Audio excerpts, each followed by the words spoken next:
né, do qual os alunos são inseridos. Vocês acham, Márcio? O que vocês acham? Eu tive o prazer, ou sei lá, talvez até desprazer, né?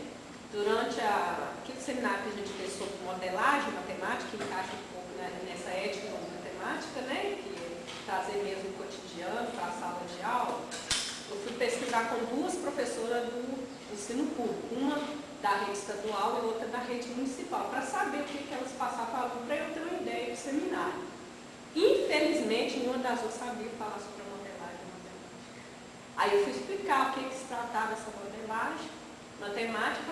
Aqui não dá tempo de fazer isso com os alunos, é muita matéria que a gente tem que passar e a gente não tem recursos para isso. Então foi a resposta que eu disse. Foi sincera e realmente mostrou a realidade da escola hoje. A pessoa não tem tempo, né, para essas coisas modernas. Mas a questão não é o professor. Eu acho que a questão é o investimento público. Hoje você não tem escola com infraestrutura nenhuma para dar conceito que o professor ganha na faculdade. Por exemplo, hoje você vê aí, a informática entrando com uma tremenda quantidade de informação, com programas de facilidade, mas não tem escola preparada para receber, não tem computadores para todos os alunos, não tem laboratório para todos. O aluno, quando tem uma escola que tem uma sala de informática, o aluno 15 dias que vai ter direito a ir na sala. Então, falta, é o que foi falado no Fantástico, até que passou no Fantástico, falta o governo tomar uma postura de investir na educação. Se você tem uma sala de aula com 50 meninos, como você vai dar uma aula de modelagem? Com 50 meninos na sala. Uma sala que não cabia, não era para ter 20. Então, os professores, eu acho que nesse ponto aí, os professores podem até ter o conhecimento, mas não tem a estrutura para aplicar isso. E voltando ao que você falou também, eu creio também que teria que se preparar melhor os professores. A Ellen Kelly se perguntar para ele como as universidades podem efetivamente melhorar o processo de formação dos professores. De Ambrosio, ele fala que as faculdades têm que ter coragem de inovar, de investir, de sair dessas mesmices que simplesmente, quando você entra no curso superior, eles têm que manter o método e os conteúdos, que a faculdade simplesmente tem que dar subsídio para o aluno, o conhecimento do método e dos conteúdos. Esquecer que a matemática não é simplesmente conteúdo, fórmulas, que os alunos precisam compreender o porquê da matemática, o porquê da necessidade de saber uma equação, que finalidade eu tenho, onde é que eu vou aplicar isso. Então, ele aborda isso, que as faculdades têm que sair das mesmices, elas têm que também trabalhar com seus futuros professores uma forma de buscar explicar isso para os alunos melhor, ou seja através de história, seja através de jogos, seja através da etnomatemática, como foi citado. Então ele cita muito nisso, ele foca muito nesse ponto e fala que as faculdades têm medo de fazer isso. Algumas falam que são liberais, que são avançadas, mas no fundo elas estão enganando, porque na prática não acontece isso, ele defende muito esse ponto de vista também. Eu gostaria de falar rapidamente aqui, é o seguinte, o que eu vejo, a minha opinião, é que toda vez que se fala em inovação, em melhoria, se coloca o professor no centro, como agente principal dessa modificação. Eu acho que isso é uma visão muito simplista e uma visão irresponsável. Por quê?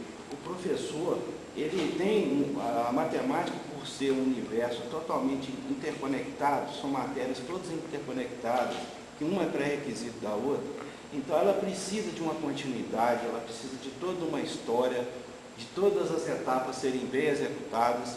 Então, o professor no universo de um ano, ele não tem muito o que fazer, não. Então é preciso, a mudança, ela tem que ser estrutural, ela tem que ser a nível de pesquisa. Igual você falou aí, a questão das universidades, talvez o movimento comece por aí mesmo, na formação de professores. Mas as demandas também têm que ser analisadas. Hoje nós temos demanda de provão, de vestibular. Como o aluno vai chegar no vestibular preparado para o vestibular? Está entendendo? Será que se você fizer uma experiência dentro de sala de aula, você não está prejudicando esse aluno? Você não tem certeza dos resultados. Como que você vai investir numa inovação? O risco é muito alto. Você tem um compromisso com o conteúdo no universo de 1 ano. Você não pode ficar fazendo muita experiência, não. É claro que quando você começa a ouvir falar nesses modernismos todos, você é motivado a querer fazer alguma coisa para mudar. Mas o professor é o elo mais fraco. É preciso a educação crescer como um todo no país. Ela precisa, é preciso crescer o doutorado, o mestrado, as pesquisas, entendeu? E, inclusive, a questão das demandas, a questão dos investimentos governamentais. Então, a educação tem que se mover nessa direção de uma forma ampla e não simplista só. Vamos cobrar do professor uma atitude diferente para mudar isso. Eu acho que esse não é o caminho. Sobre isso aí, infelizmente, nós temos que olhar assim. Sabe por quê? Eu concordo plenamente que a mudança tem que ser estrutural e de uma forma bem ampla, começar por todos os setores que envolvem a educação e, por consequência, o ensino da matemática. Porém, quando a gente fala que começa pelo professor, infelizmente é simples, não tem por onde começar. Não tem outro foco por onde começar. Tudo é em volta do professor. E eu falo que a consciência do professor tem que ser mudada também, porque eu vejo pelo ambiente que eu sou inserida. Em relação ao Estado, em relação às tecnologias, ainda existem muitos colegas nossos, que vocês também serão, já são colegas, existem muitos colegas nossos que são totalmente fechados para a inovação, do que vem aí de tecnologia. Infelizmente, isso é verdade, né? E é a maioria. É a maioria. Um exemplo que eu vou citar na escola de um trabalho, até ano passado, não tinha um computador reservado para os professores com internet, liberado com internet. Então, muitos reclamaram, mas eu não tenho internet em casa, o meu computador está estragado, então como que eu vou fazer? Porque esse ano tem um computador lá disponível com internet. Quem usa? Que eles tenham tempo de coordenação.